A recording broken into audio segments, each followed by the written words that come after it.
Good afternoon and welcome to another fantastic presentation of the Final Fantasy Randomizer Spring Tournament 2020. We are in Week 5 at this point of the Swiss rounds.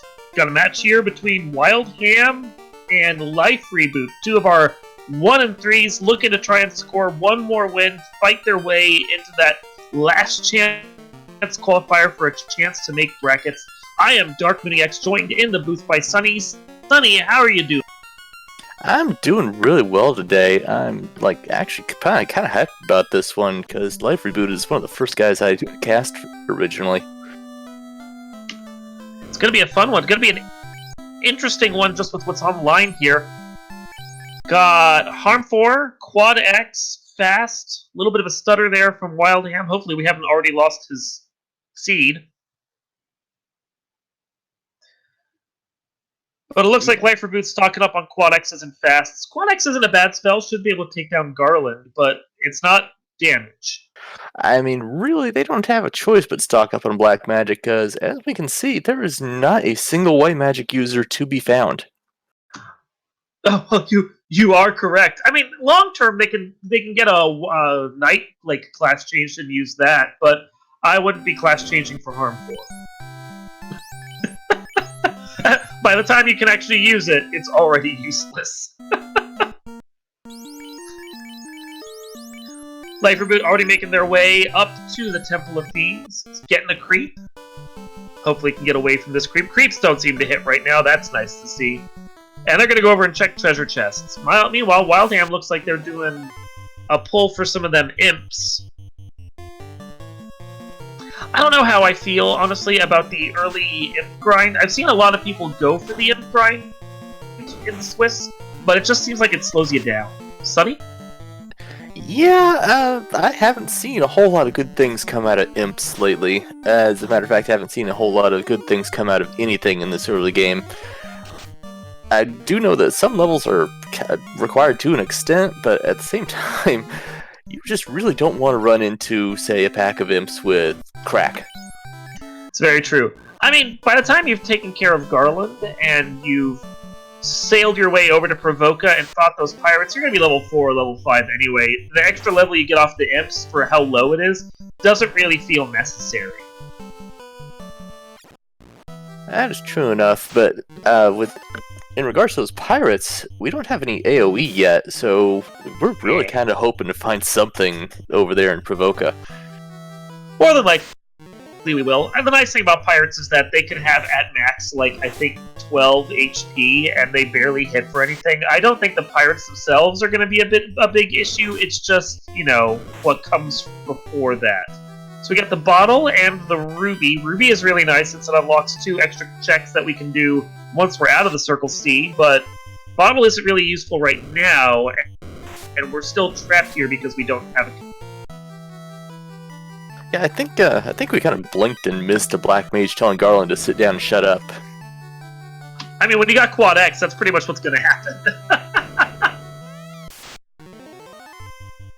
Quad X being a fantastic spell that will kill anything that has 300 or less health at the time you cast it. So if you weaken down a fiend and get them below 300 health and cast Quad X at them, they will die from it. It is a fantastic power word spell.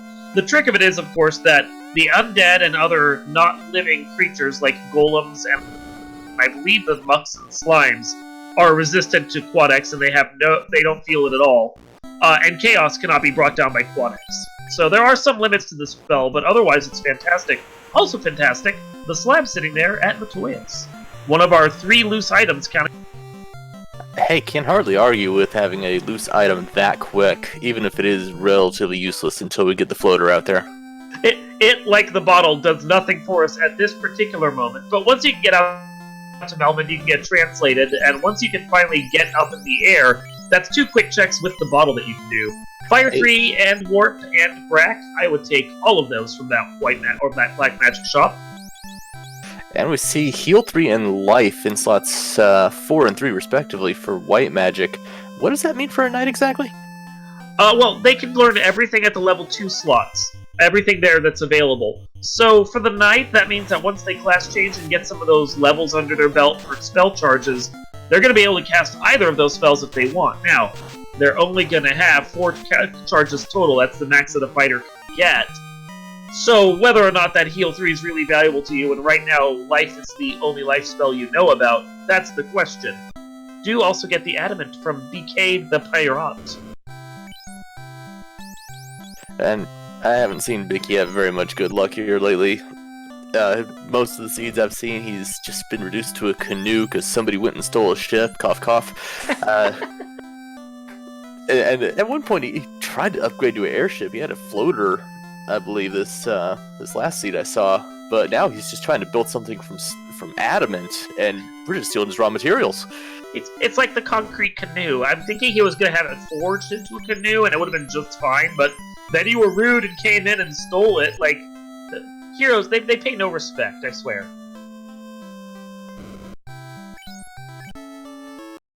So if that lifereboot's got the pirates down, they're going to be able to get their adamant out of that pirate, and then Wildham is now on their move, sailing around. They still haven't hit Matoya's, though, so they don't know that the Rosetta Stone translation tapes are sitting up there for them.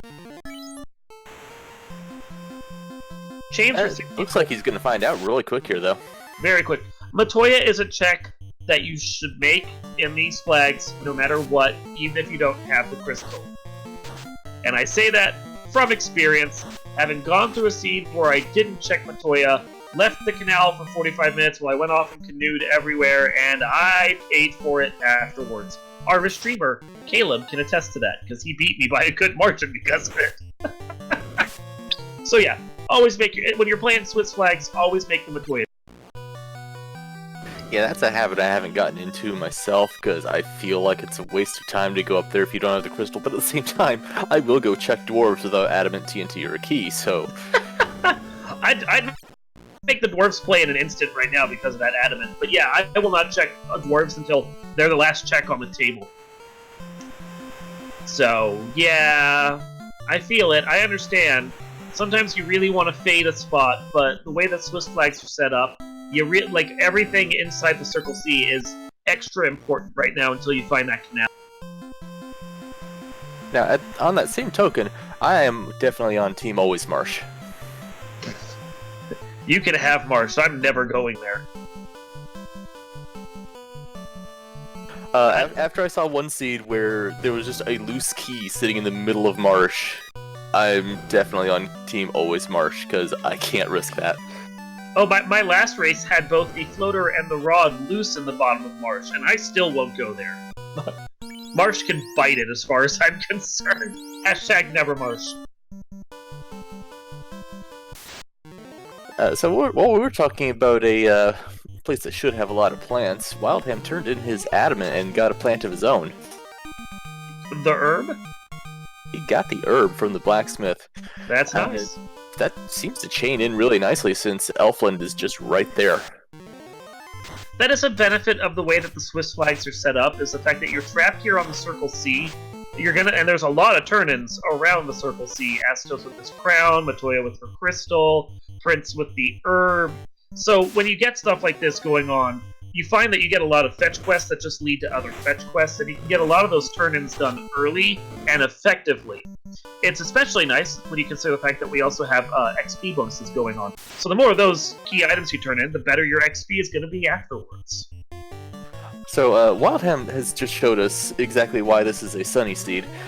We got sharks with sleep and wolves with squint. Those aren't the worst skills that you can see, but they're still not nice. Not at all, because suddenly you just don't want to fight anything. I mean, I don't normally want to fight anything on the overworld anyway, it's just not worth that much experience. I'm a big fan of the walking grind, but I want to do it once I actually get into dungeons where the enemies are worth something. And that is absolutely fair enough. Now, you get me a nice 9-pack of wolves, then I might be a little interested, because then at least, you know, they're getting up there in their value in the early game. Yeah, but a 9-pack of wolves that are going to squint at you. But yeah, if you're not lucky with your Fire 3s, they got 2 Fire 3 casters, it's fine. Got the tail, not immediately useful, once again. Everything is leading us towards that airship right now, and there are going to be a lot of turn-ins once we can actually get that airship off the ground. Meanwhile, hey! That's what we're looking for. Nuke. Nuke at level 3. Don't care about any of those other spells. All you need is Nuke. He's not even bothering to check the white magic shop. Who cares about white magic? No one needs. And then Lock. Lock at level 4. Lock is a great spell now that it always works, because then you can actually slow down a high evade monster and make them a lot easier to take down.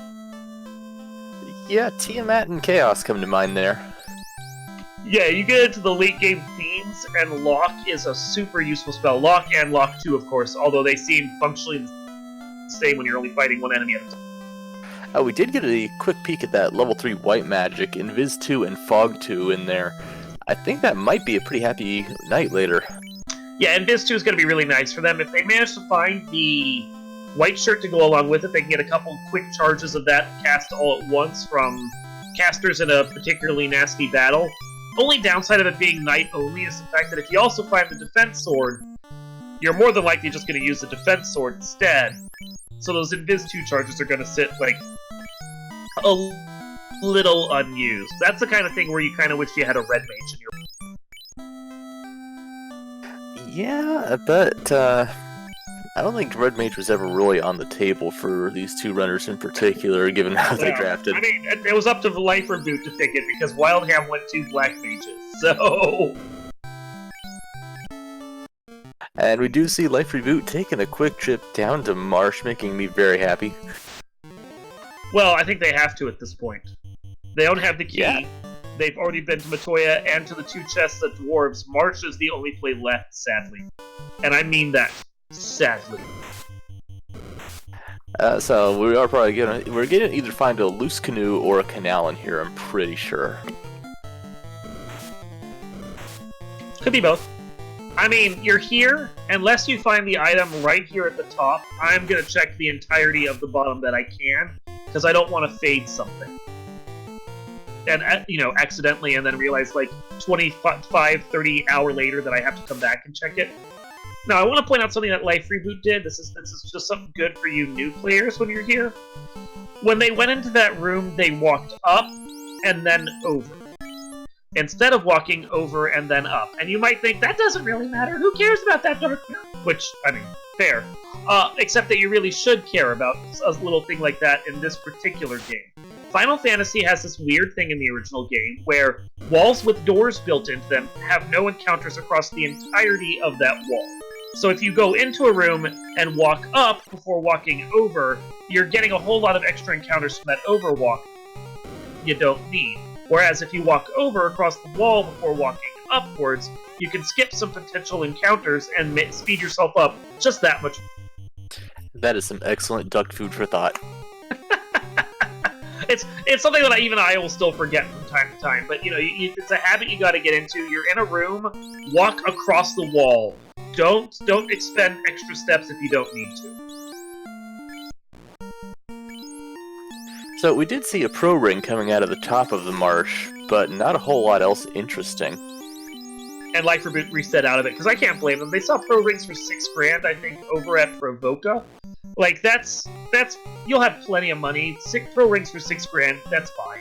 There's no reason to try and dig out something from Marscape if you don't need it. And it didn't look like these everything scorpions are too friendly. These scorpions kind of punching hard and punching fast. Also of note, that chest right there that lifereboot checked with the Aegis is a linked chest. You're going to have to go into other rooms in here anyway, and that chest will appear in other areas of this floor as well. You don't need to check the first chest in that first room. That is also good to know. I believe it's actually in this third room we're getting to right here, in this, like, quote-unquote Z pattern of the second and third columns that you can follow to check all the chests in this floor here. I mean, we're never going to get to it because we keep getting attacked by Marscape.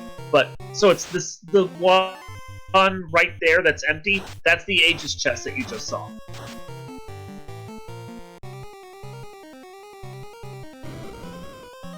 Oof, yeah, those are awful scorpions, and they're killing people left and right. Oh! I think they've got Death Touch. Yeah, they have Death Touch. So, Sonny, you made quite the interesting scene here. It wouldn't be a sunny seed if there weren't some enemies that could just outright kill you. Scorpions are particularly nasty to have that because they get a lot of hits, and they show up in big packs. That is not something you want to see.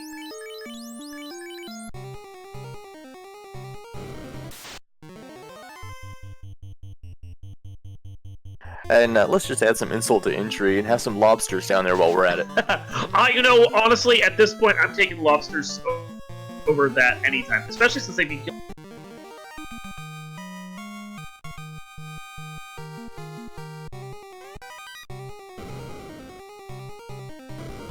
Oh, scums have blaze. This is... See, and this right here is why I never want to come to Marsh Game. Marsh is one of those particular dungeons that has a giant mix of enemies. And because we have all the skills and spells shuffled, anytime you get more enemies in a place, you're more likely to run across something that's nasty and can instantly kill you. I mean... And there's the canal in the upper right corner of Marsh. Yep, and immediately warping out. I want nothing to do with anything else going on here. I agree with that. Yeah, because Marsh has, what, all those different types of scums and mucks, and 2 different types of bones, and crawls, and other things like wolves and scorpions, all that stuff lurking down here. There's a lot of chances, as we saw, for nasty things to be here. The blaze mucks, the death touch scorpions. The reason I don't come to March is because I don't want to deal with all those enemies. Yeah, but if you think you have to go in there anyway, it's like ripping off a bandage. It's just better to get it over with. Nah, if I have a canal or a canoe, I am skipping Marsh, even if there's the likelihood of something else being in there. I just don't want to deal with it. Ever. Ever. So with that in hand, Wildham can now escape the nastiness that is the Circle C and make his way outwards. He has the ruby, as we saw. So for me, the next check is go to Melman, check the spells, save at the end, and then immediately go over to Titan's Tunnel and find out what my 2 checks over. Melmond has been a topic that's been coming up a lot lately as being the dumpster fire of towns. I mean, it is, but the area around Melmond is still super useful. Ice Tree. Ice Tree is the best we saw over at the White Magic Shop. No reason to check Ice Tree is the best at Black Magic. No reason to check White Magic. No one's ever going to be able to cast that. And we can translate that slab while we're here, so, I mean... Yeah. I think it's a scam, honestly. He takes this artifact that he gets to sell on the market, and all you get is to learn is 2 words. Lu and Ha. I mean, that's nothing. That's like barely a seminar right there. Come on, guys.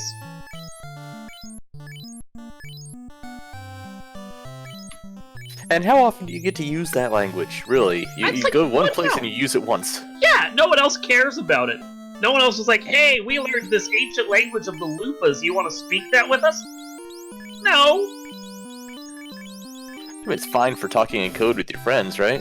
I'm sorry, was that Lupa or Lupa? It's all in the inflections. Also, I believe I caught sight of some unrunnable arachnids on the overworld, so that's fun. Never fun. As long as they don't have a skill, though, they at least die easy, and we do have Nuke and Fire 3. That's not the end of the world, at least. Anyway, speaking about Melman, because we were talking about that, and then we got riffing on Lupa. The Melmond area is a place that I will avoid until I absolutely have to go there normally.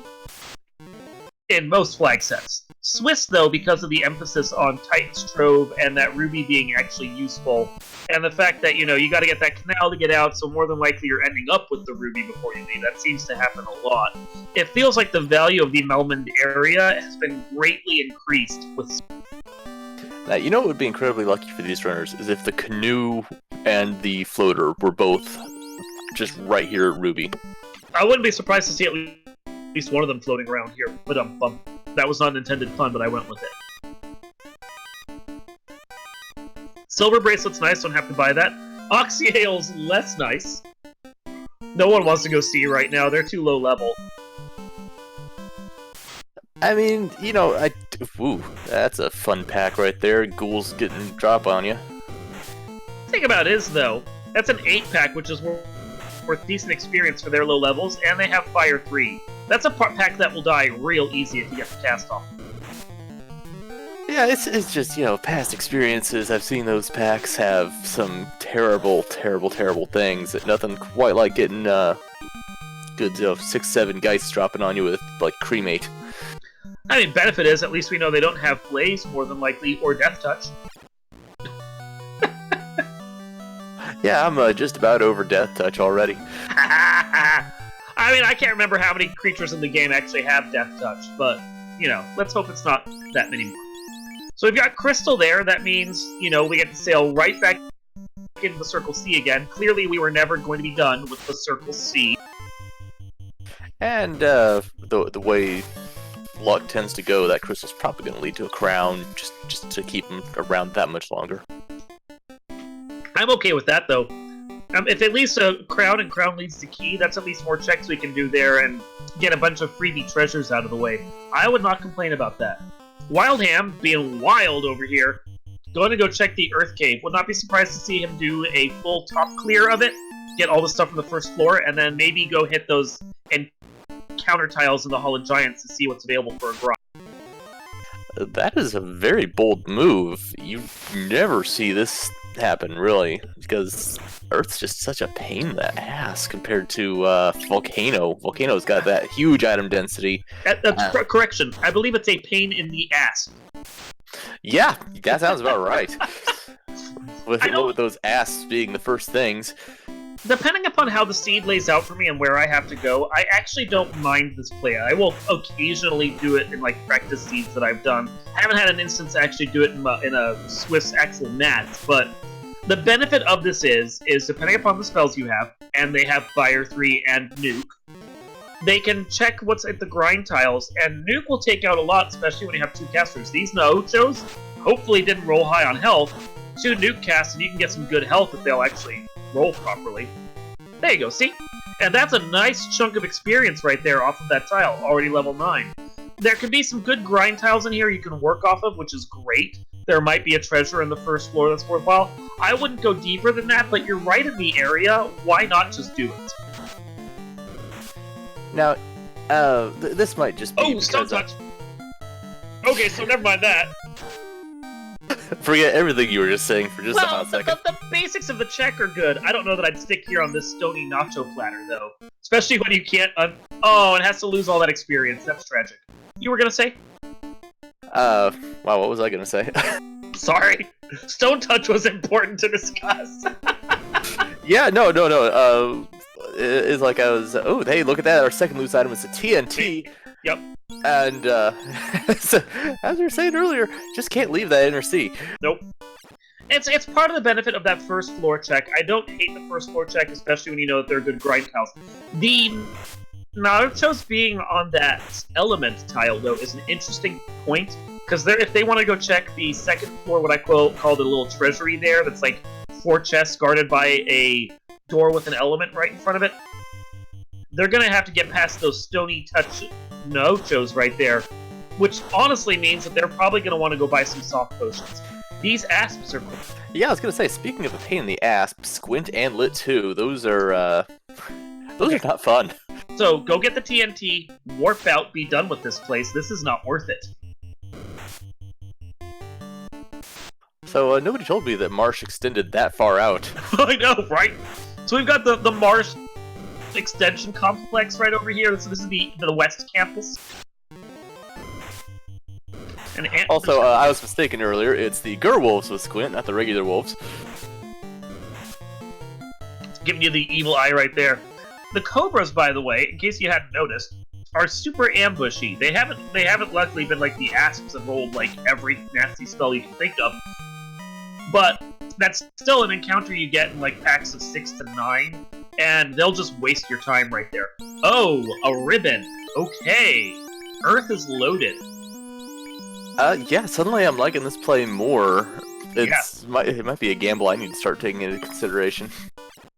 And he still hasn't gotten to check what's over at the Hall of Giants, which he's doing right now. Excellent move right there. Except for those asps.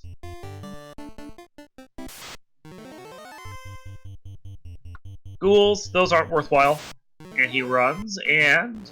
R-bones. Yep, no, that's not a grind to take. Get your TNT, get your ribbon, get out.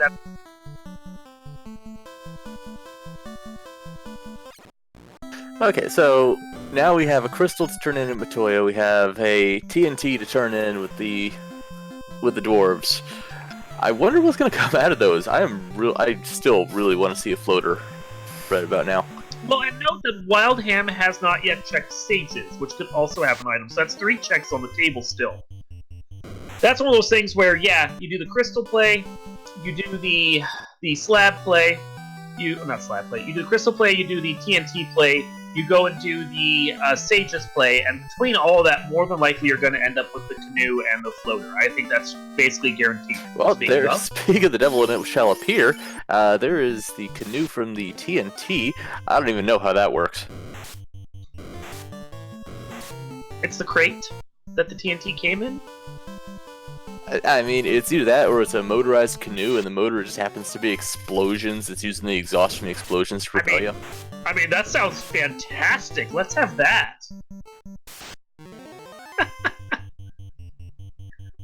Now, I could swear I saw lifereboot head up towards Matoya's area, but I didn't actually see what the turn-in was, if there was a turn-in. I'm gonna go check our notes and see. Yeah, I did not see him turn in that crystal yet. I think no, it looks like if they were trying better. Well, I think they may have gotten wiped out and decided to go elsewhere. So that's a possibility right there. I mean, if you can pull those like 4 packs of EXPs off the plate every time, that's a fantastic encounter to get. Lifereboot saw those scorpions appear on the overworld and just instantly reset out of that. That's a nope right there. I agree with that wholeheartedly.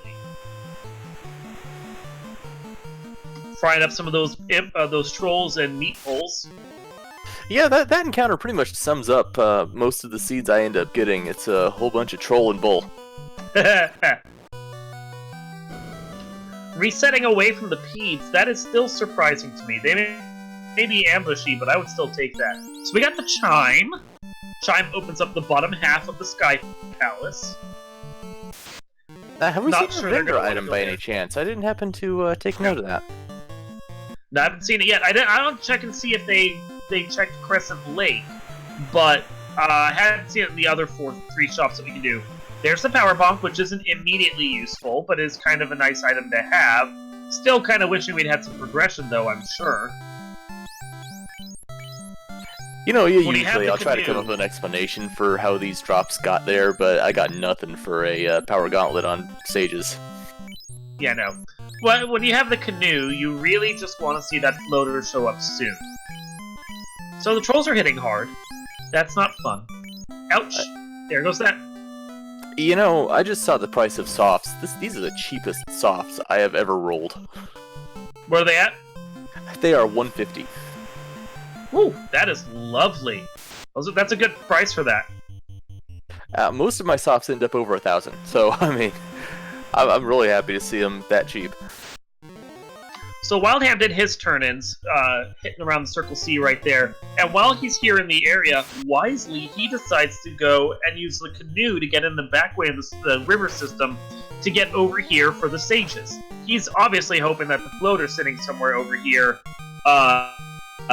Sages, which we know doesn't have it, or the check at Volcano, or the check at Ice Cave, which are both on the table now because of that canoe. But it's interesting because it's a shorter distance to sail and a shorter distance to move, by and large, to go through the river systems instead of over the ocean.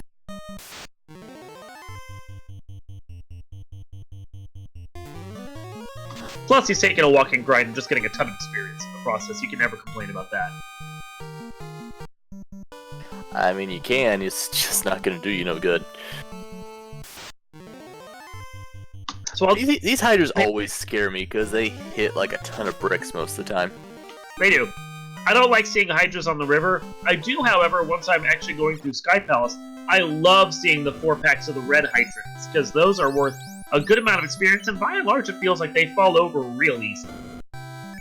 Yeah, for some reason, the red version seems to be a little more thin. Kind. They're kinder. Sure, that's a word.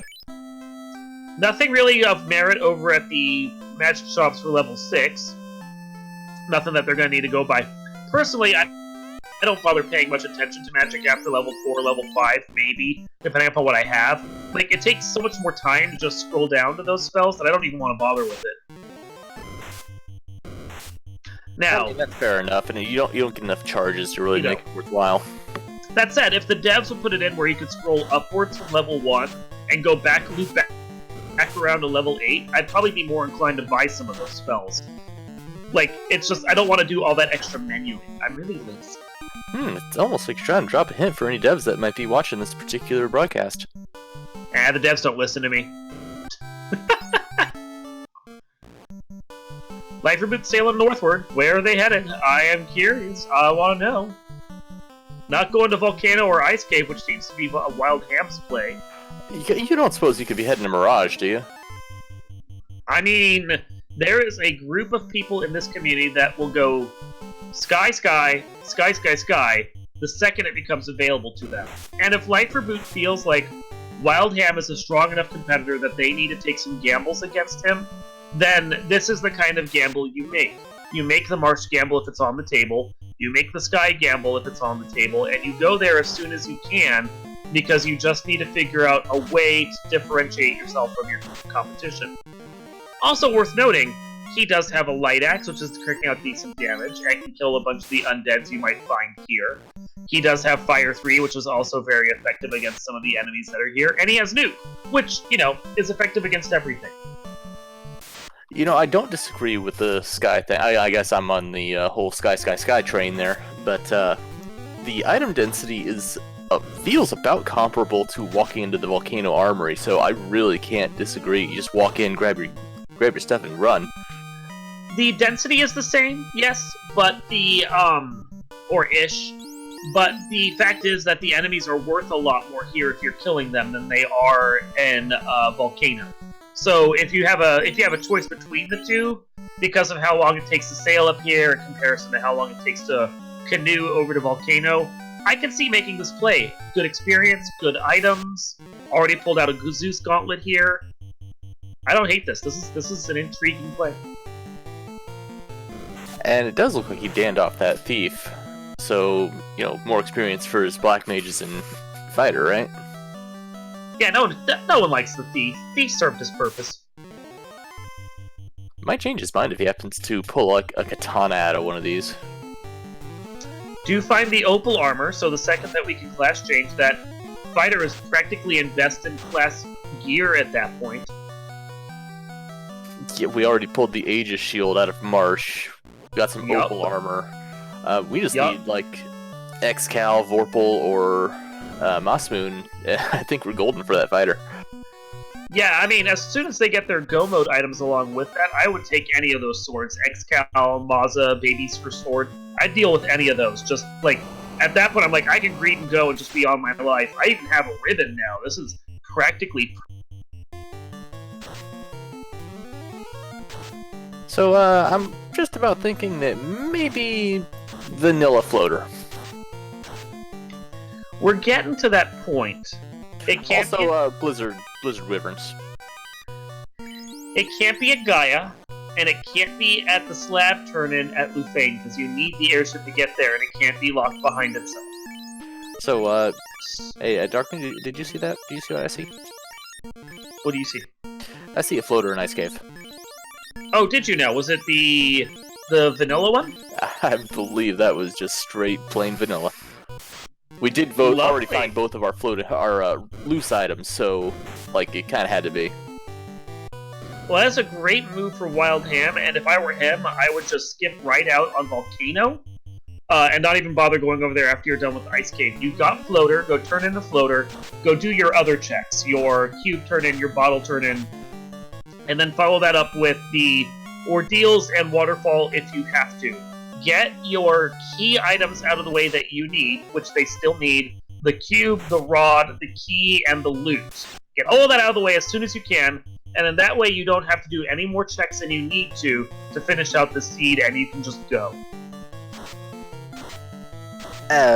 Like, if it's me, since you already have the tail, I would be visiting the, go and pay and visit to the Charizard, seeing what they're hoarding. Well, sure. Picking out a defense sword out of Ice Cave while we're at it, just saying there. But, you know, visit Mega Charizard Y and get your promotion. Well, sure. I mean, you can go do that when you're doing your other turn-ins. There's not a problem with that right there. But I don't think I'd bother digging dungeons. I wouldn't worry about Volcano right now until you're ready to start digging them. Like, the key item that's at the bottom of Volcano for the Fire Week flags is so deep in there that you don't want to do it until you can kill Carry. And if you can't kill Carry, don't bother with it right now. You've got other turn-ins you can do with that floater that are just much more valuable. Now, I personally just prioritize that promotion purely because if I've got a thief, if I've got a fighter, I want them promoted before level 15. Because I'm pretty sure that's when they start getting magic charges, and I want them being as magical as possible. The key for me to actually doing my upgrade at this point to the new classes is the fact that I have an Opal and an Aegis. I prioritize the gear. Now, since the fighter's the only person that can cast any kind of life spell, that's useful as well, but the gear is the deciding factor for me more than anything. Yeah, that is very true as well. I mean, that's a secondary concern to me. I just want to make sure that fighter, hey, look at that, a katana and a black shirt. Suddenly that promotion's looking better and better. Yep. Well, and now you're still early enough in the game that if you bring that thief back up in Life Reboot's case, slap the katana on them, start getting them some levels, they suddenly can be the powerhouse that your fighter can't. Your fighter can just stand up front if you find the defense sword, cast the defense sword, and not worry about dealing damage, just absorb all the hits while the thief does the That is something that if you are not familiar with the Final Fantasy Randomizer, to bear in mind. Thieves have been fixed, quote-unquote, in comparison to where they started off at in the vanilla game. Thieves are not great warriors in the vanilla game. Hell, they're not great at anything in the true vanilla game because the vanilla game's kind of broken. But thieves are not great warriors. When you upgrade them to ninjas, they get pretty red pajamas and a nice sword, but they really can't do much with it. However, in the randomizer, we have a flag enabled that doubles the thieves' hit percent chance. And suddenly, even though they don't have the strength of the fighter, they're getting way more hits than the fighter, and can be these strong powerhouses of melee damage. So with that katana, and a class change, and an early level, I believe ninjas are on the table at this point. Yeah, and that makes me feel all warm and fuzzy inside. I love actually seeing ninjas that aren't tanking the floor. They're just keeping it guarded, that's all. You never know if that floor is going to try and get up and wander away. Okay, someone has to guard it. Speaking of guarding things, these XPs guarding the Crescent Lake. Not letting Wildham get in there. I feel like just nuking at that point would have been more valuable, honestly. And Wildham not saving before making any kind of progress, so has to make the trek all the way back from Ice Cave. Yeah, that's a bit of a misstep. That's at least 30 seconds lost there to that. Waters are beefy, even after a slap from the fighter and then a quad X, they did not die. Yeah, that's about par for the course for what I've seen of Waters. Those are never fun things to encounter. Gross. Yeah. Now, the one interesting thing here is Life Reboot's actually doing a dive on the water dungeon. It's an interesting play. I like the boldness of it. They're definitely prioritizing these dungeons over simple checks. I don't know about full clearing this right now. Like, it's not a play I would make. It's a gamble, and it could turn up some really nice gear. But I don't feel like it's a play that's long run going to work out well, especially when we already know some of the key items that are on the table. Oh, I'm predicting one of the big three swords hanging out with the mermaids. Or a ribbon. We'll see. That's always cool. It's nice. It's nice. I don't think really... it's worth doing this whole walk to get over here, but it's nice. Oh no, it's definitely not worth it, but it makes sense. I mean, what else do you expect a mermaid to be hiding but a ribbon? They gotta keep. Well, she's not wearing much else. Ice armor's also nice. That'll work well for the fighter now until they class change, and that'll work great on that ninja if they decide to use it. Bane sword also is a lovely weapon, casting Bane as a just freebie. I like that. Yeah, a lot of my runs have been won and lost off of a Bane sword, to be honest with you.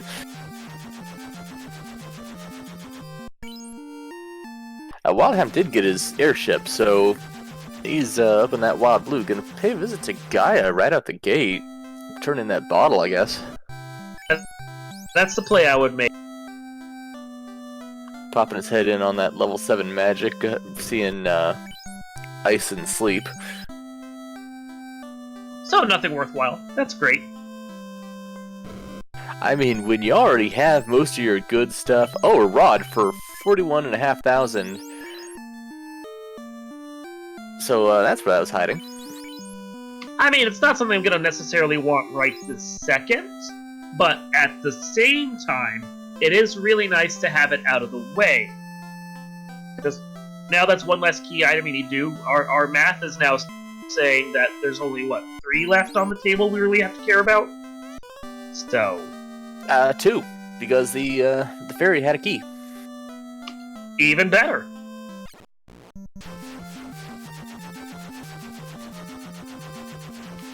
And since we've already got all our loose items, there's barely any reason to go back and check any key lock chest. We do, don't we? We have all the loose that we have to care about. That is lovely. So see, yeah, once again, prioritize your turn-ins over anything else. Wildham lucked out finding that TNT down in Earth 1 when he did. But, still, that was a great gamble on his part, and it means he can go whenever he wants. At the same time, he's not at the point where he wants to stop checking for... And there's our cube. So that does put us... Nope, we're still looking for the loot. Loot has got to be lurking over at Waterfall or Deals or Fire at this point. But you hope it's in one of the easy ones you can get to right away, and then you don't have to check everything else later. I would be really hoping it's just right there in the volcano. That way you never have to worry about that. You just go in there, take care of Carrie, grab her stuff, and run. I mean... The fire floor check is kind of annoying, only because you have to go through that agma tile, which can sometimes be nasty, followed up by the red D tile that guards the chest, and then you have to go back through the agma again unless you warp out. It's a bit of a pain, and sometimes there can be some really nasty encounters there. That's one of those checks that I would probably save. I don't know, personally, I think in the position that Wildham's at, I'd go do Waterfall or Ordeals instead. Worst comes to worst, you end up with an opal bracelet in the process. Or a Thor hammer. That's still out there somewhere. Thor hammer doesn't exist. We're all going to pretend that isn't a thing.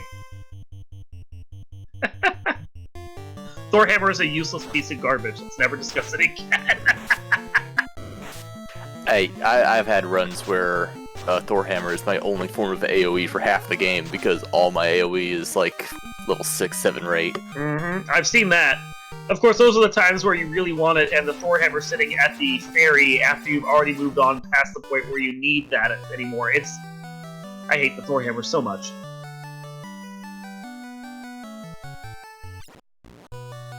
So Wildham finally going to visit the Charizard. Is going to get his promotion. I'd have probably done that a little bit quicker, but that's why I'm not racing. Chat does agree with you about doing the fire check first. You get to light an orb while you're there, which is great if you can kill Carrie. I've seen enough nasty carries here that I would much rather go get some more levels first before I even attempt. Because it's faster if you can do both at once, but if she wipes you out and you have to do the dig again, it's really bad. Yeah, and that is fair enough. I know Carrie just loves sniping the back row for some bizarre reason. I know it's just like a statistical anomaly, but still.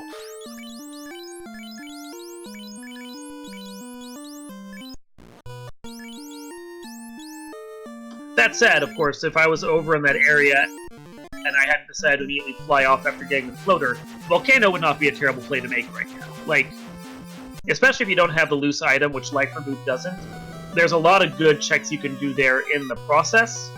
And, I mean, if you think you can take out Carrie, then it's just like, do the dungeon in front of you. I agree with that process in that respect. From where Wildham is at, I wouldn't bother flying back over to Volcano. I think you have other checks you can do. Man, lifereboot just keeps running into these big packs of Arsahogs, and I'm not super unhappy about seeing them, except for the fact they keep appearing. I mean, it's really nice when you're playing on the beta or the alpha site, and the fact that they are no longer always unrunnable. One of our devs was able to go in there and finally unlink them from the pirates, so they can sometimes be runnable now, which is fantastic. At the levels they're at, though... Yeah. At the level they're at, though, lifereboot specifically, the with Sahag, Red Sahag pack actually is worth a fair bit of experience. So it's one of those cases where, in their particular instance, like as you were saying, I don't think I'd hate seeing them. They usually go down real easy, and they're worth a fair bit for this like party that needs all the experience they can. It looked like that Bane Sword was doing some pretty terrible things to him, so, I mean, it's almost free.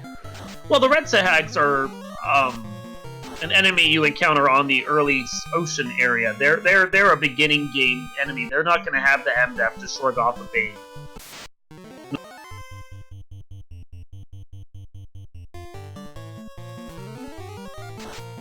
Discussion in chat asking what good spells there were for a knight at the White Magic. There was Heal 2 and Life at level, or not Heal 2, Heal 3 and Life at level 2. That was pretty much it. However, lifereboot does find a white shirt from this dive down here. I mean, that's the benefit of having to check dungeons, because you don't know where the loose items are. When you're in Go, you don't want to check anything, but when you have to check everything, you end up getting all the gear. There was a couple of relatively interesting spells at level 3. They had Invis 2 and Fog 2 as well, which, I mean, not super relevant if you can find the defense sword and a white shirt, but it's still pretty decent. Invis 2 is nice to have. The couple that with the white shirt, and that's fantastic. The Fog 2 is not nearly as effective, in my opinion, as the Invis 2, because Invis 2 increases your evade, Fog just increases your absorb, and it's not by anywhere near as much as the evade increase from Invis is factored.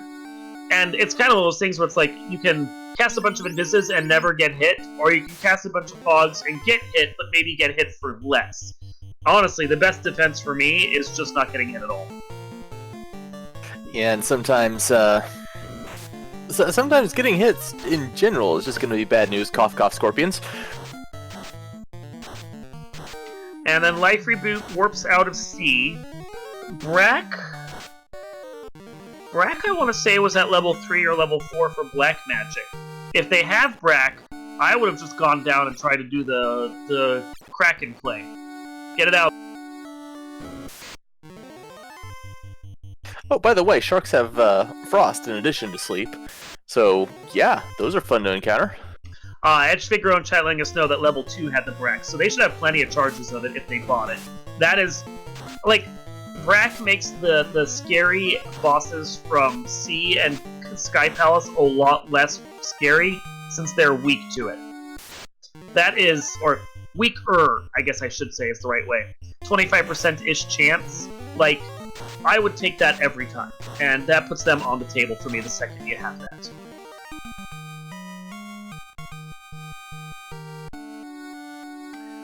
Apparently we were thinking we saw the defense sword. Do you remember seeing that?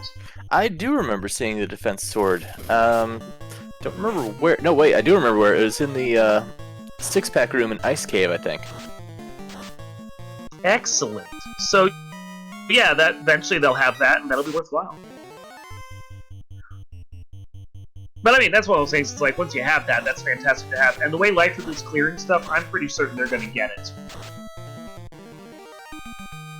I mean, since it seems like you have to go into... Well, no, whoa, Moss Moon in Ordeals. Great check. That's one of the reasons why I like doing the Ordeals play. You're sitting there going, it's stuff, and it may not have the key item, and you have to come in here and do it. All true, but every single one of these chests here while you're here is a greed chest, because they're all along the path. There's absolutely no reason to not check all of them, and usually you get good gear while you're here. So, what's the point in not checking it? There is our crown. Also, if you didn't already have a katana, there was one just in the next room over, so really, Ordeals wants you to be kitted out in terms of equipment. And fact is, even if you have the other katana, now you have some vendor trash that you can sell to buy that rod.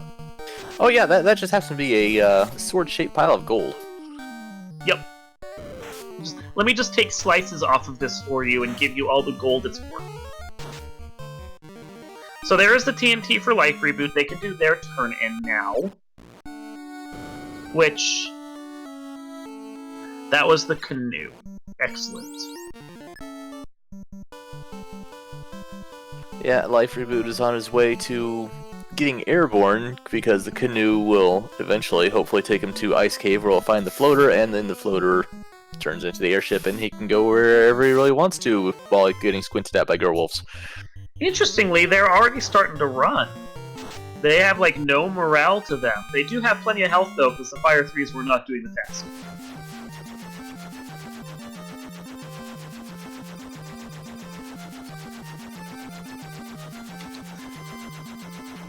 That was dangerous. Chat, what was that? Life Reboot reset, but then went to new game instead of continue. That was almost close. As long as you don't confirm making a new party, you're fine. Just don't start actually generating a party. Then we'll have a problem. We have Triton and GL in chat saying hi to the group. Hello, Triton. Thank you for joining us.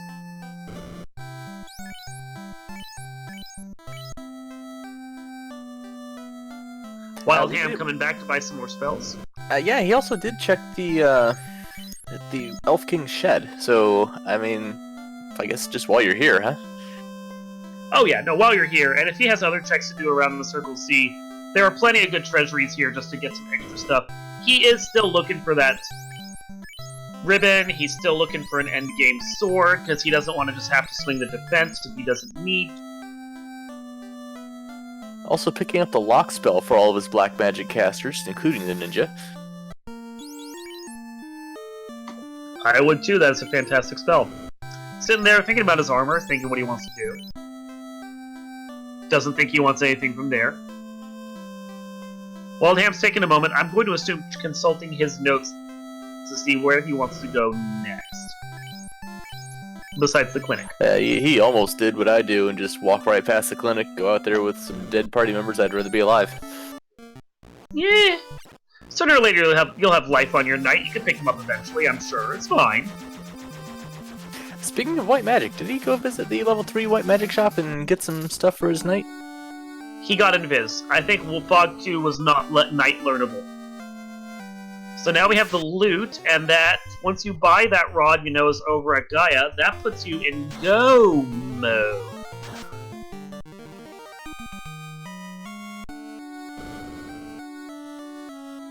And of course gonna raid Astos' shed too. Chat once again confirming that Fog 2 was not learnable by the knight. I honestly didn't see it, because I didn't see the shop at all. I'm just taking your word for it, chat. Fog 2 was in the 4th slot. Yeah, that's bluff. Some kind of unfortunate trap tiles in Astos' shed. I usually would have liked to see something a little more valuable. Yeah, they're not great. The chat is asking where the floater was. Floater was vanilla. So it was in the chest you always expect it to be, over at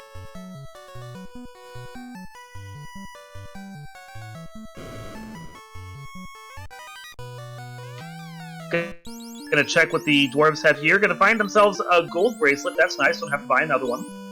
More armor for that black mage.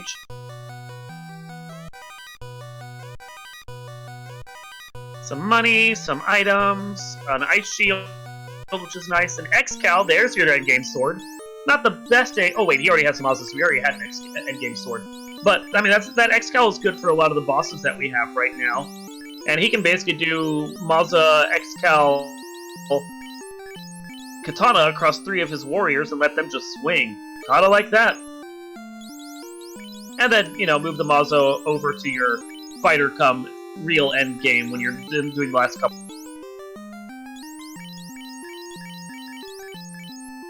You know, speaking of Mazza, I know there's this rather interesting little debate, Mazza or Vorpal. There's no debate. No, the honest fact of the matter is that pound for pound in basic damage, the Masamune is going to be better. However, the Masamune doesn't have the critical hit rate of the Vorpal sword. So if you're taking on a normal fiend a normal way, who has regular absorb, regular evade, the Mazda is going to be your absolute friend. If you watch vanilla speedruns of it, they will go out of their way to get the Masamune, even though it's buried deep on Tiamat's floor, I believe, and wastes time, quote unquote, because it's faster to fight with it than without it. However, when you're playing in the randomizer and you have high absorb and high evade that can be on the table, if you don't have the way to get that all taken care of with a bunch of locks, then at that point, critical hit rate, which will cut through any amount of evade, is more important than your basic damage. And at that point, Vorpal is going to be better. I really don't feel like there's a debate because it's all based on context. Those people that want to take the Vorpal into every fight, no matter what, are throwing a perfectly good sword on the floor for it.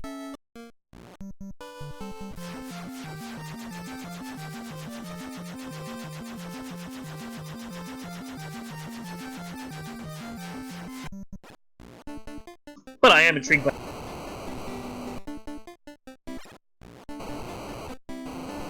I'm sorry, you seem to have cut out there before you could finish that thought.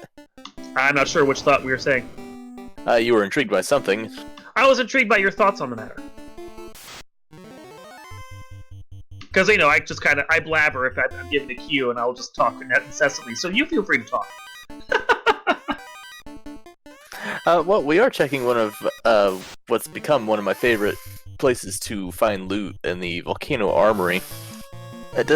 We already know that there's not going to be anything super amazing in here, although there is that third ribbon that's floating around out there somewhere, so, I mean, every box could be a fantastic prize.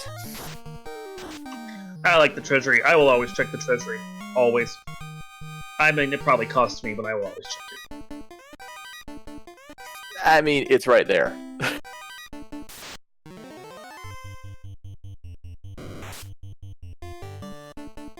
So far, nothing too scary over here in Volcano. Fact of the matter is that at the levels he's at this point and the gear he has, Volcano's not really going to be that scary yet. You know, I'll be honest with you. There's two chests up around the hairpins that I know has a spike tile in front of them. If I'm anybody running this race, I would really want to find out what that spike tile is, just in case it's like a 3-eye grind. Yeah, that's one of those fire elemental tiles, and it appears in like 3 different spots on that floor. One of them right near the front tiles, where you can just check it by going through a doorway and barely getting any encounters at all. I love checking that one. I always like to know what's in there, as you said, in case it's something good like a 3rd-eye grind, maybe a Gurmadusa tile. They've got Fire 3. That said, Wildham may be at this point that he doesn't really need the grind anymore. Yeah, his Black Mage are weak, but they're always going to be weak. You can put 50 levels on them and they're still going to be weak. His fighter and his ninja, though, are starting to get up in health, and it may not matter to him anymore. Speaking of weak Black Mages, holy cow, that Black Mage with 2 health. All you need is 1. The only hit point that matters is your last one, right? Exactly! Hail us in chat asking if Life opened every single chest in C. Yes, they did. They full cleared C, got a lot of decent gear out of it. Did not find the loose though until they went over to Earth and found the TNT. One small correction, because they didn't get the key until just now. TFC is still in there. Fair. That's fair. They didn't check every chest.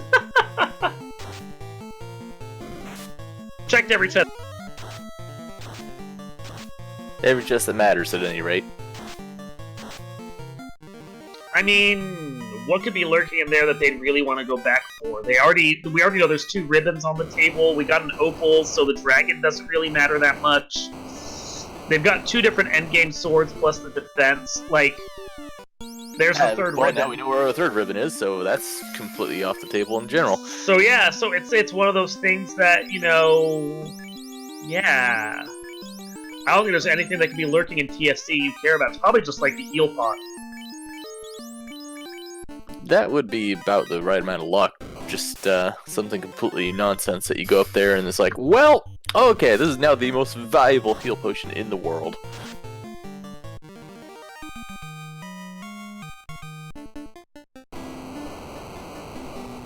Sad thing is, with how expensive my softs tend to be, I get excited when I see a Softenet chest, because for most of my seeds, and we've seen some things throwing stone out there already,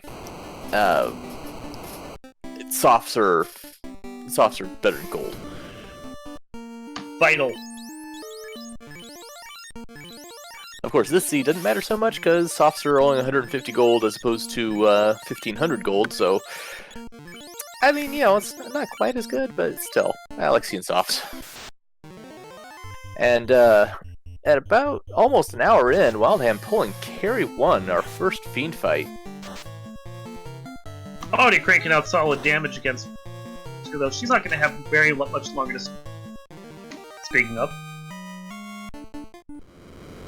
Hope nobody blinked, because you probably just missed her. That was a one-round carry. She was on the ropes from the very beginning. So yeah, Wildham takes a nice little lead right there, being one crystal up while lifereboot is still trying to get their go mode together. It is a question of how much in the way of checks that Wildham is going to make, though. Because they're in go, and every check they make is quote-unquote bleeding time they can use to finish out the seed. Whether or not it actually is, depending on how nasty Topher is going to be or anything along those lines, that's the question. But, yeah.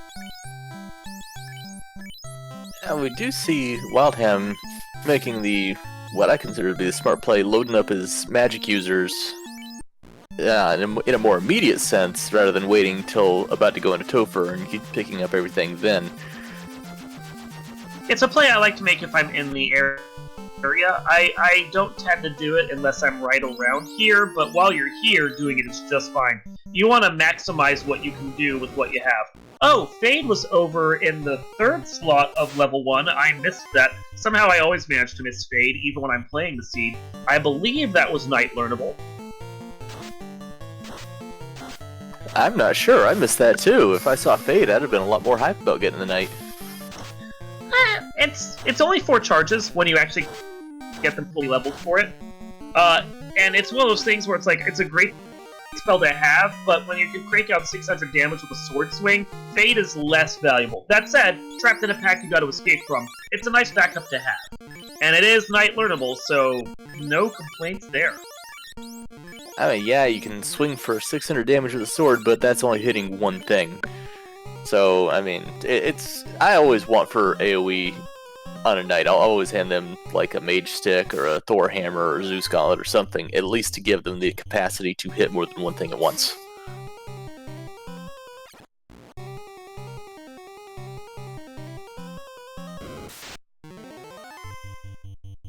Ooh, there's a tile I like. I like these worms. They're fun to fight. I mean, they're beefy, yes, but if you can kill them, that is a ton of experience. I don't know, it seems like bait to me. Are they night crawlers? I don't know, can warp be on a spell list for a monster? If only. That'd be funny.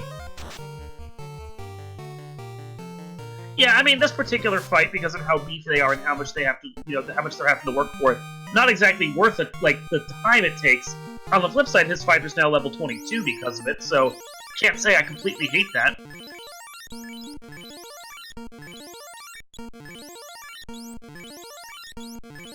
I mean, hey, whatever puts levels on your knight, especially when they have such good magic.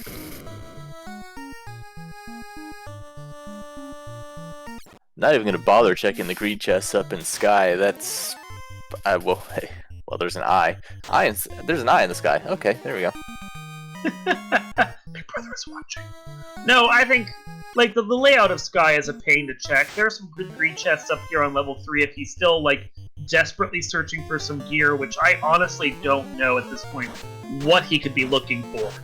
But, I mean, unless he's really hoping for that 3rd ribbon, which we happen to know is over at Mermaids, there's really nothing else here that I would think he needs. The only possible thing I can think of is the dragon armor, and you really don't need that.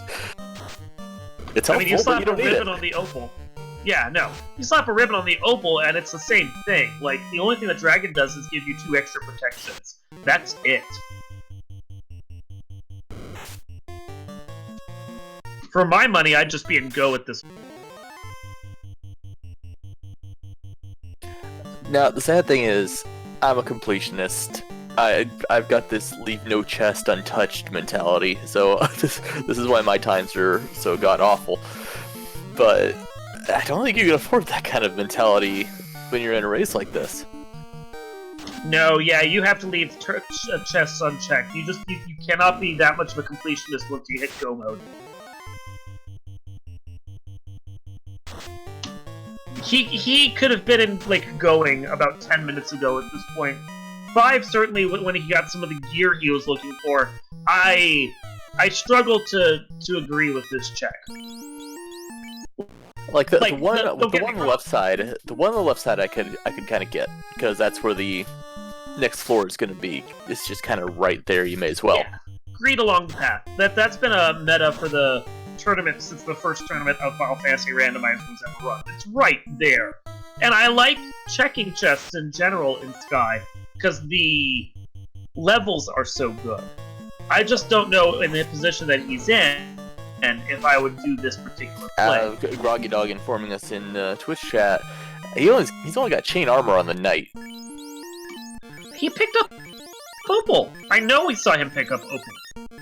It might have been like a Opal Gauntlet or an Opal Shield. No, it was definitely Opal armor. I don't know what happened to it. Maybe he accidentally dropped it or sold it for money. I could swear he had Opal. I mean, I guess that explains that. But, I mean, we've seen Opal, we've seen Ice. I could swear we've even seen a Fire armor. Any of those can be endgame if you just work it hard enough. There's a flame. Flame armor. There we go.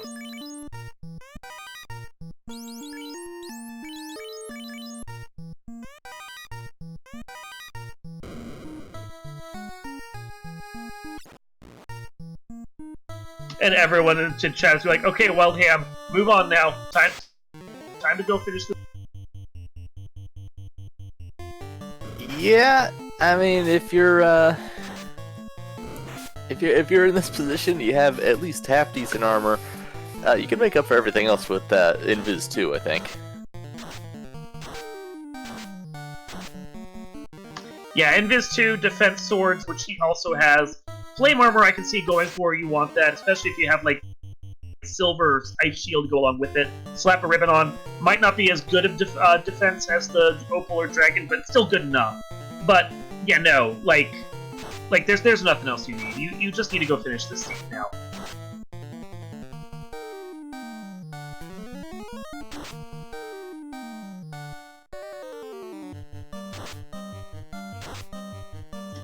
Those guards did not want to die, that is for sure. Well, they wouldn't be very good guards if they just died on the side of the Light Warriors, right? I mean, I've watched enough TV shows. If you just, like, pay them off or just catch them while they're napping. Well, speaking of catching them while they're napping, we are at the Bridge of Destiny, so get those plus RNGs in chat. Let's see us a robot chicken friend. I do like this particular pack he's fighting. This Mudgall Sorcerer's pack is usually worth a lot of... It's worth a lot of experience, and usually is, easy to take down. Sorcerers, like, they're stronger than wizards, but don't traditionally have that much health, and Mudgalls are the weakest of the golems. And, like, an 8-pack like that is fantastic. Wizards and sorcerers scare me.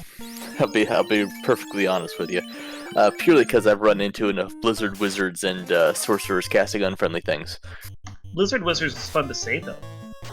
Yeah, I know, that's kind of why I bring them up, but still, that was my last seed. Basically, just Blizzard wizards everywhere. So I think there were a lot of stiff breezes over there on the Bridge of Destiny. It is starting to look like, though, we're not going to see that robot chicken. You guys need to pray harder over there.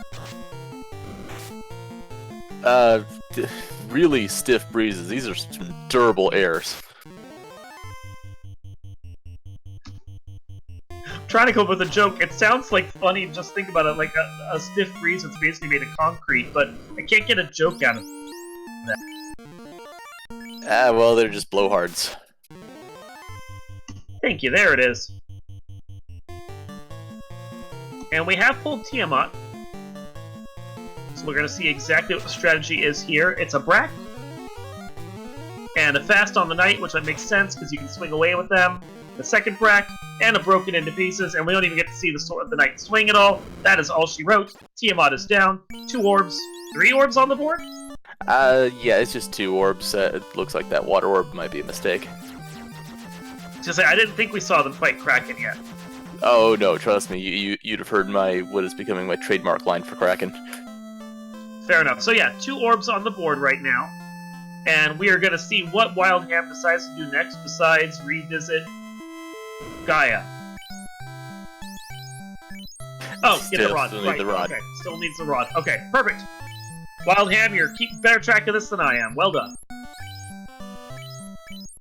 And Life Reboot does get his first orb lit, getting that fire orb from Carrie.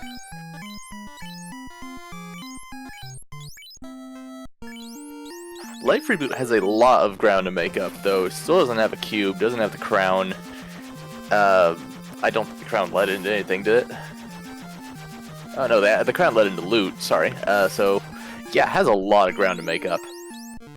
They do, but it's not that insurmountable a lead, and depending upon how Topher shakes out, like, it's maybe a Topher wipe behind, if that.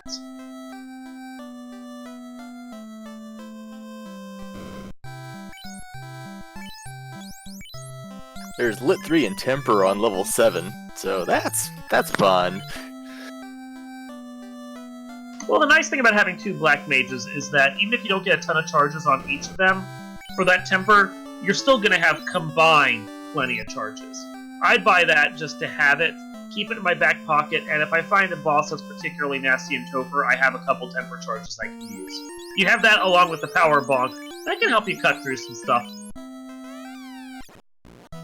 And we see the Moss Moon getting handed off to a Black Mage while the Knight wields the Excalibur. I mean, that seems perfectly reasonable. I hate seeing casters just getting told to sit there with their thumbs up their you-know-what. Opalwarmer? Sure. Just have their thumbs up their Opalwarmer. Yeah, sure. But yeah, I mean, when a spellcaster is basically relegated to just kind of being a warm body in the back row, that never feels good. Yeah, well, with the equipment they have, it is kind of interesting to see that pretty much every party member here is actually valuable. I will note that the Karib pack that was there, that 8-pack of little fishies on the Astos tile, if they could have gotten here earlier, that actually would have been worth it, because the Karibs aren't great for endgame levels, but they are good for, like, early to mid-game.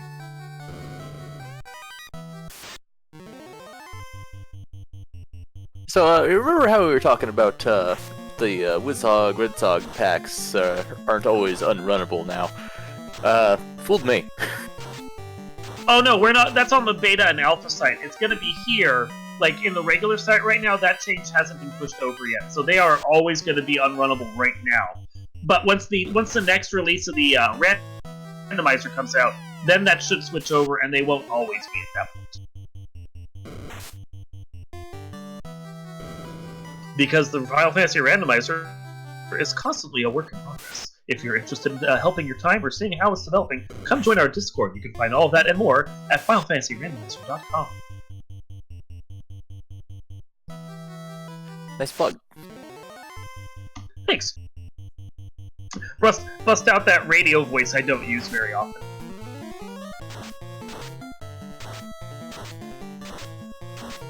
So, speaking of plugs, while these guys are treading old ground that we've already seen, this seems like a good time to catch up people who may have joined us midway through, right?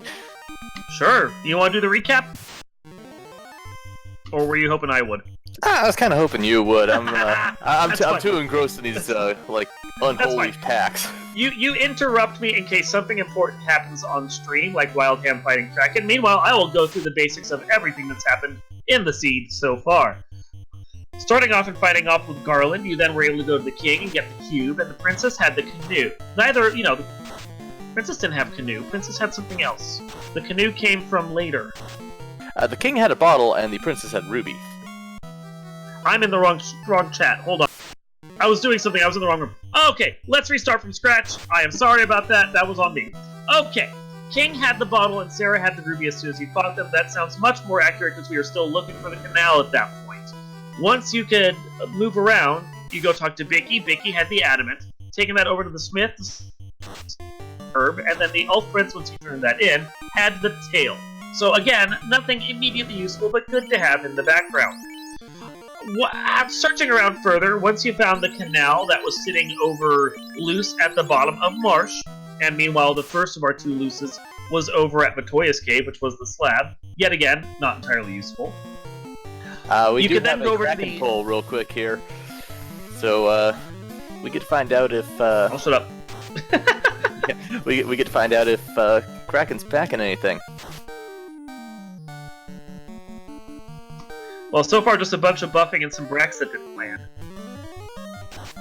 Got another brack from the ninja. Kraken tries to take out a black mage and half misses. Another brack comes out and fails. 4 hits from the fighter for 147, not great. And the next brack misses. These guys are not batting really well on those bracks right now. Failed brack. Failed brack. Big swing. Kills Kraken. Good to go. So that will now light that water orb for Froggy, and they are now 3 up on the board.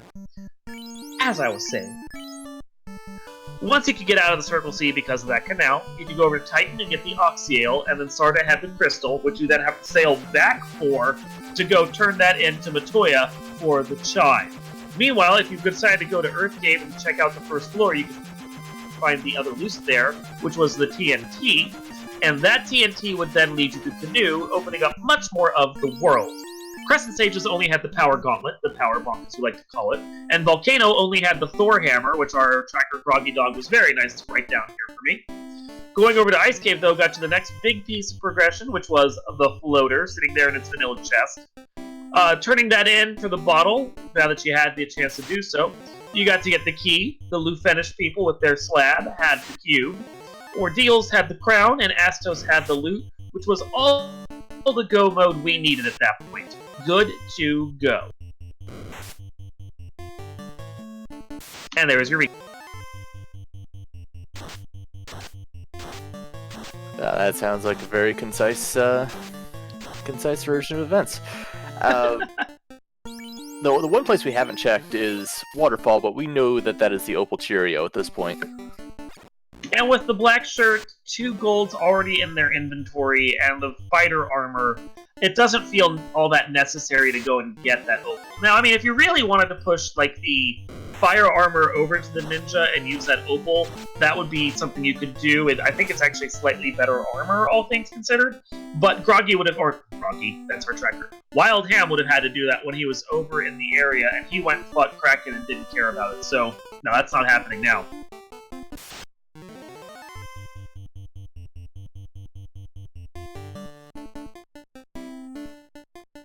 So he's motoring his way through here on down to the vampire.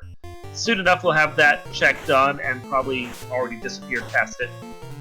Meanwhile, Lifereboot's just a little ahead in Earth Cave, checking out this little bottom floor treasury right here. Unfortunately, Lifereboot is still checking all the chests. Again, not entirely certain what they're looking for.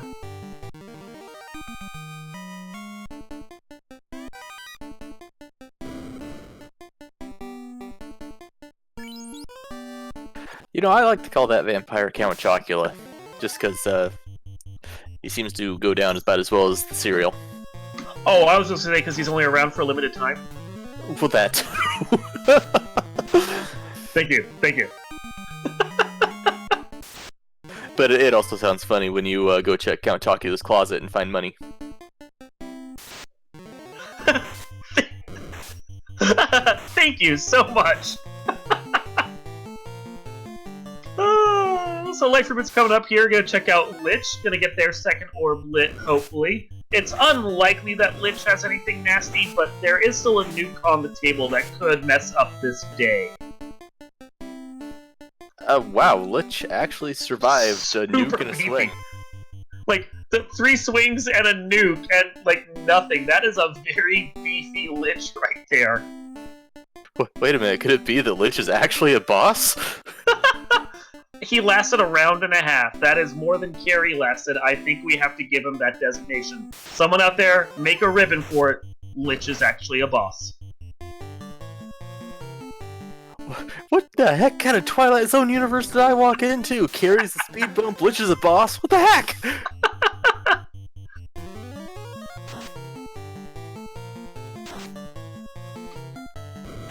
Wow, yeah, even with some good swings there, Lich was able to stand up to a lot of that. Doesn't last a full round from Wild Ham, but that was a better performance than he normally gets.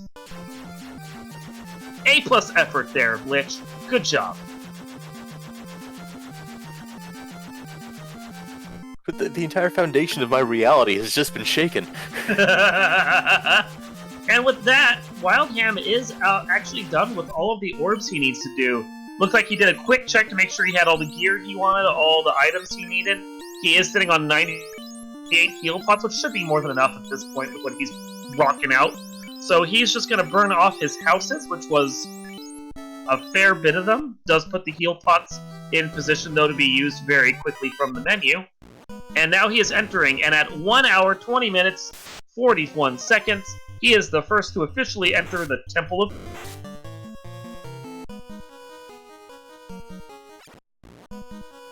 Meanwhile, lifereboot is doing that waterfall check. They are going to get that opal circle, which I'm sure they're not going to mind.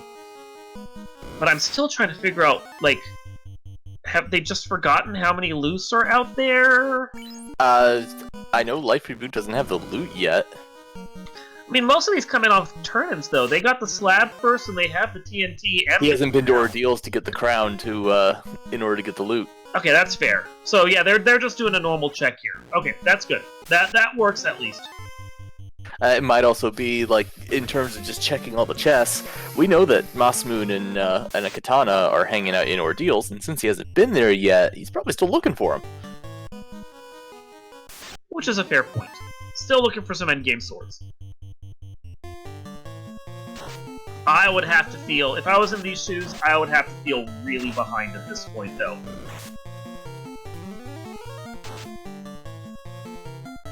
Yeah, I mean, once you realize where everything is, that early you really can't help it.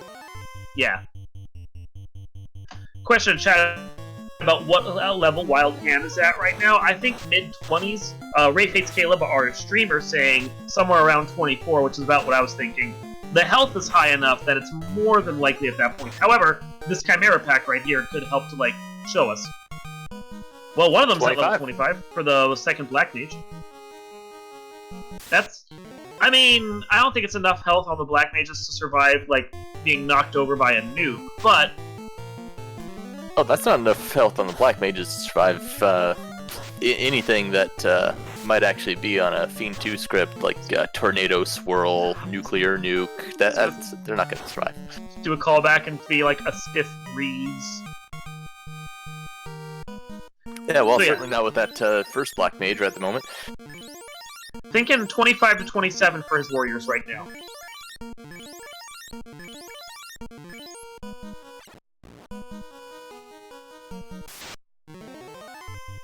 So with that, he's progressed on to Lich's floor, not bothering with this Gurmadusa pack, which is good experience, but he doesn't really need it at this point.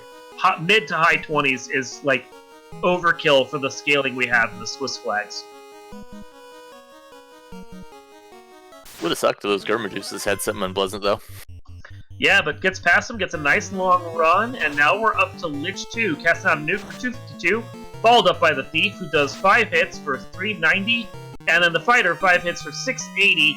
Definitely more health on this Lich than Lich 1, but doesn't survive any better this time around than the first Lich did, and we are past that speed bump. I think maybe what happened is Lich came into the future 2,000 years and went straight to the gym, because that Lich 1 was harder than Lich 2. He was swole. So with that, we are almost to carry 2 at this point. If we could just get past all of these encounters, one after another.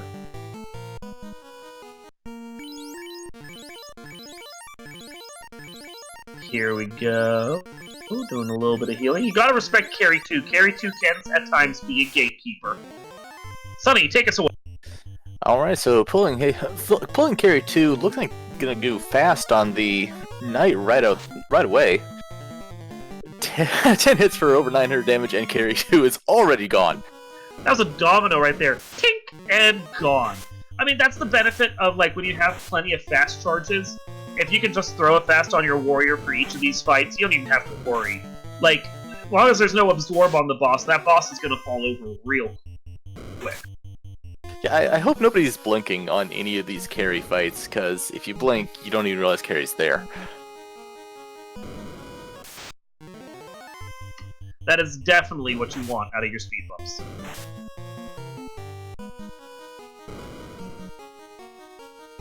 Halfway through the seafloor, gonna go pull Kraken 2 soon. Doing just a little bit of healing up once again. If you have to respect carry, you definitely have to respect Kraken. Speaking of Kraken, looks like Life Reboot's getting ready to go after Kraken 1. Bring out your banjos, it's dueling Krakens. We go with Kraken 2 right now.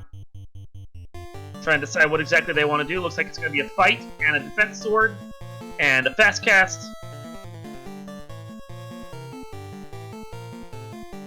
And a little bit of decide if you want to cast Brack or Temper. I don't know if it even has Brack's any Temper not going to... I think Brack may have a 6% chance to hit. I think it's at max that. But the buffs do come off. Brack is ineffective like we would expect. Kraken takes one swing and says no. And that's all you wrote for the Black Mage right there. 5 hits from the Thief is not going to do anything. Fire 3 on the flip side is not going to do anything either. Nuke for 164, you really want a higher roll than that. And then 10 hits for 501. That Kraken was a glass cannon. I think less health than even Lich had. And he could swing for a lot, but he couldn't survive much of anything. So, not terrible. We're past that danger and we're on to the next round.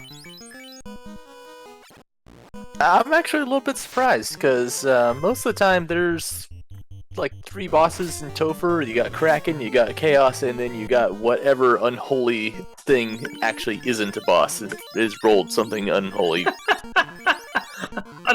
No, we already got past the unholy thing. That was Lich.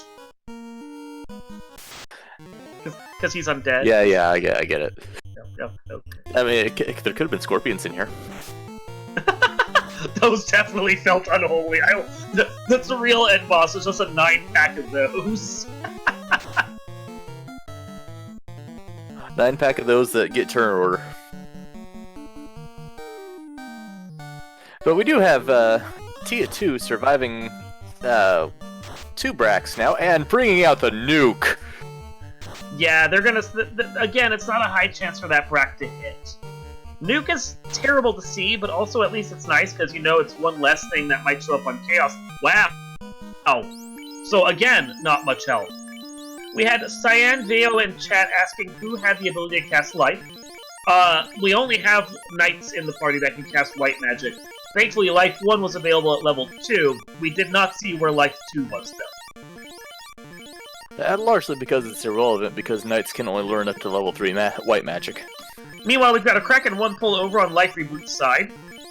Trying to get it taken care of with Bracks. Bracks aren't hitting, so we're doing some swings and some power bonking. More Bracks are going to be coming out. Classic Gamer 76 pointing out we could still have 2 nukes on Chaos. Mm-hmm. That is absolutely true. We also have nuclear floating around out there. There are 2 more nukes that could show up on Chaos, and 4 more nuclears, because we didn't see any of them. And we don't know what Warmech has, so there's no clue what's on there for them at that point. Life Reboot, however, did manage to take out Kraken with a Bracken. So that boss is down, and that puts them 3 orbs up. And now we have our Chaos pull.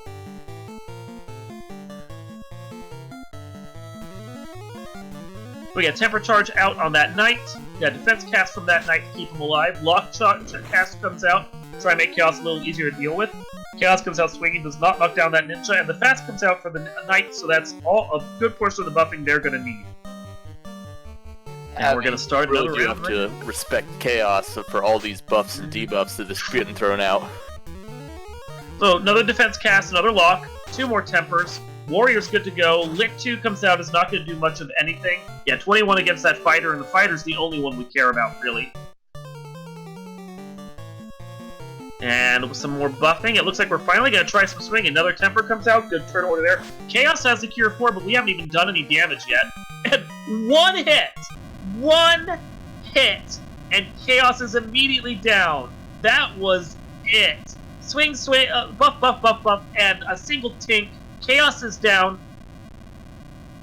And with an official SRL time of 1 hour, 29 minutes, 34 seconds, wildham has finished this round of the Swiss tournament. And immediately afterwards, GG's to them. Life Reboot did forfeit. Cannot blame them for how long they still had to go. But good on both of them. GG's across the board. Wildham just destroyed that seed. Classic Gamer 76 asking what the damage total on Chaos was. 1607, I believe? I might have the last couple digits wrong, but it was at least 1600 damage. One hit to just completely annihilate them. But, Sonny, have you ever seen that from just, like, the first swing against a boss? Against a boss? Yes. Against, at least 7 bosses? Not so much. That was a crazy good run straight through that dungeon.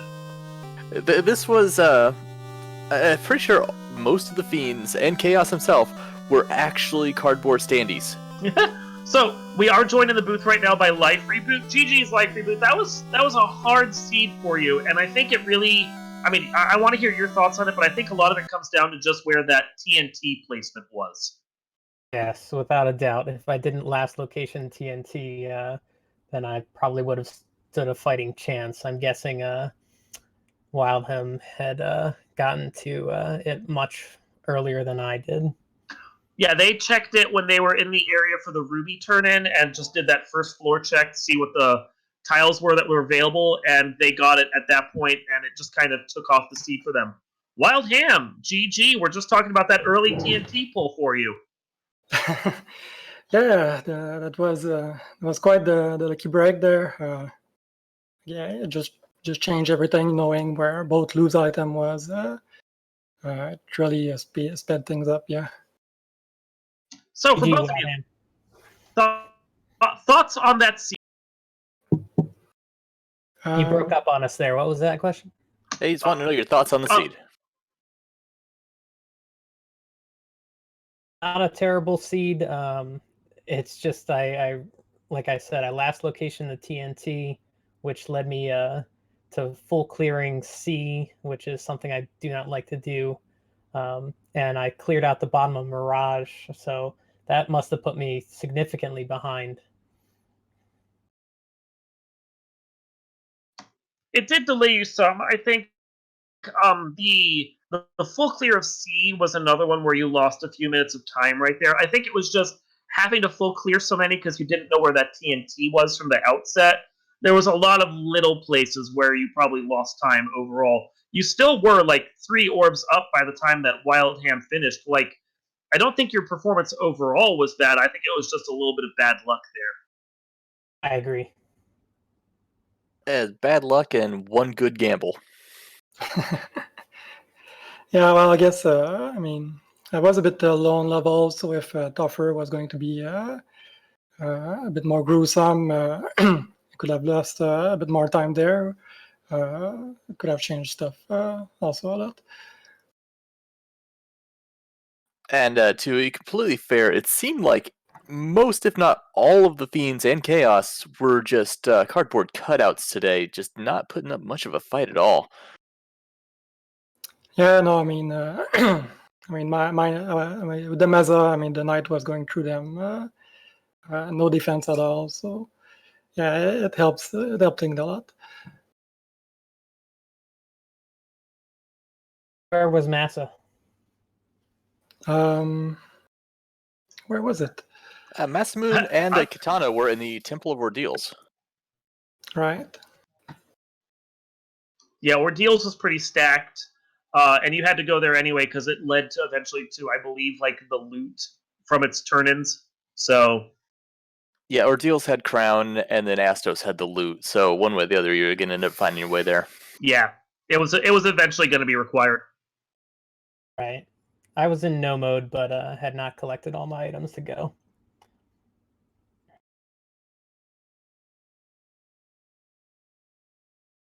Aside from the early marsh with the lobsters with Death Touch, there wasn't really anything in the seed that seemed super threatening. Nothing seemed to like stop you in your tracks, at least not me.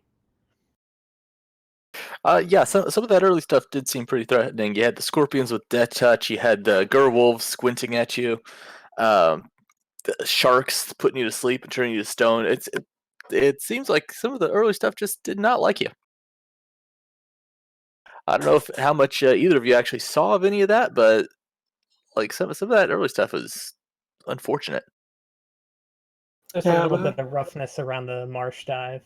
Who was out of marsh first? I believe Wildham was, just because he didn't see the blaze off of the what was it? Was the mucks or the scums that had it? And I don't think Right. the Death Touch scorpions caused him anywhere near the problems they caused. Gotcha. All yeah, right. they, Well, they good got me game a bit, again, but Wildham. sorry, what? Just saying, good game. Yeah, good game. Thanks for drafting with me. That was an interesting party. Yeah. So we do have other ongoing games coming up that I will talk about in just a couple. But before we get to them, I want to see if there's any final thoughts from the group here. I guess I'll start. Again, good game to Wildham. I'll have to watch the replay, see what awaited me in the rest of the seed. Like you said, thanks for the draft. This was my first time drafting ever. It's my first spring tournament. I don't know what this means now. I think 4 losses means I cannot make the last chance qualifier. Is that right or no? That is correct. You need to be 3-3 to make it in. On the flip side, if you did want to play your last round, you can just goof off and not have to stress about it. Like, you're free now one way or another. Understood. Well, best of luck to you, Wildham, in the next rounds. Thanks, guys. Thanks. Thanks, Life Reboot. Wildham, any final thoughts? No. Well, I'm happy. I mean, I had to sit out the volcano week, so I'm glad I had another shot at it, and it turned out pretty well in the end. And yeah, otherwise, we'll get ready for the chaos round, I guess. Cool. Oh, Sonny, any final thoughts from you on this seed? This is the kind of seed I would roll for myself, I think. So I'm happy to finally see someone else get my pain. That's funny. Okay, so we are going to cut over to the Lord Fizzle V versus Tarnan match that's ongoing right now on Speed Gaming 4. We'll move over there shortly. While you're still here, I want to remind everyone that we have other matches going on throughout the day. Kyu Katsuki versus Lord the Sith is coming up at 4 on Randomania 1 right here. Demon RHK versus Magius will be on Randomania 3 at 6 p.m. And then Black Knight 39 versus Ali Song is going to be on 8 p.m. also on Randomania 3. So you got a good little portion of watching you can do right now. While we still have your attention, also want to remind you to please follow your runners, wildham0 and Life Reboot. Make sure, of course, you also follow the team behind the scenes that helps out with everything that we do. Groggy Dog, our fantastic tracker, Rafe Hates Calum, our restreamer, Sunny and Chad here with me, and of course myself, Darkmoon EX, Darkmoon Firelight on Twitch. Yeah, and while you're here, also give Randomania Prime a follow if you haven't already. And with that, I want to say thank you to everyone who was watching. Appreciate all the attention you guys have given us and your dedicated views throughout this tournament. This has been a fantastic production of the Final Fantasy Randomizer Spring Tournament 2020 Wildham versus Life Reboot in the 5th week of Swiss. That's the Fire Week right there. Still more great matches coming up. So we hope you guys will stick around. And until then, we will see you next time.